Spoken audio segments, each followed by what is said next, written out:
business covered under the GST law? Then you must mandatorily obtain GST registration to avoid paying heavy penalties. But what are the documents you will need to keep ready before applying for registration? Hi everyone, I'm Aishi from ClearTax, where we have uploaded more than 250 million invoices. Don't forget to subscribe to our channel and hit the bell icon so that you get a notification every time we upload a video. In today's video, let's look at the 8 documents required for GST registration. First, PAN of the applicant. The applicant filing for GST registration may be the proprietor of the business or partners of LLP or partnership firm or directors of a company. Thus, the required applicant PAN card will be PAN card of the proprietor in case of sole proprietorship business, PAN card of all the partners in case of partnership firm, PAN card of the company and all the directors in case of a company. Second, Aadhaar card. An Aadhaar card of the owner of the business or partners or the authorized signatory of the LLP or company is required to be submitted at the time of GST registration. Third, proof of business registration or incorporation certificate. The documents which show the proof of business registration, such as the shop and establishment registration, trade license, partnership firm registration certificate, LLP registration certificate, or the company incorporation certificate, must be provided for GST registration.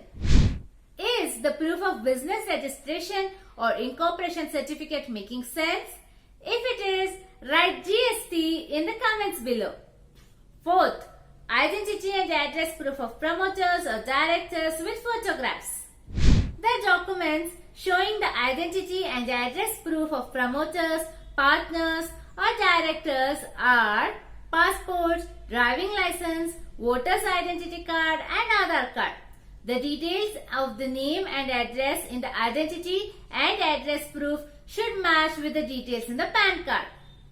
Fifth, address proof of the place of business.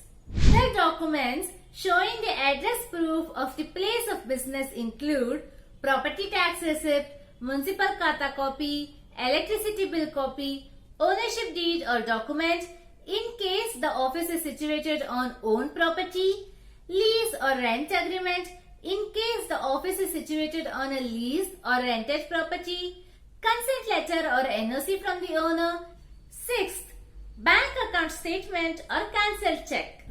A scanned copy of a cancelled check or extract of passbook or bank statement containing the first and the last page that has the name of the proprietor or business entity, bank account number, MICR, IFSC and branch details including code must be submitted for GST registration.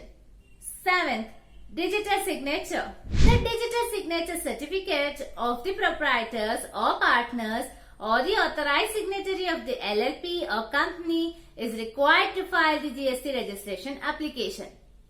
8. Letter of authorization or board resolution for authorized signatory. In the case of GST registration of an LLP and company, the board resolution appointing authorized signatory or any other proof of appointment of the authorized signatory must be submitted. For more assistance on GST registration, you can visit the link given in the description box below and avail our GST registration services.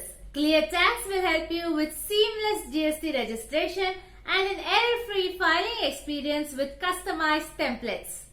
You can also find out more about GST registration by checking out the link below. If this video was helpful, please do like and comment, share this video with all your friends who may benefit from it and subscribe to our channel. Stay tuned for more updates.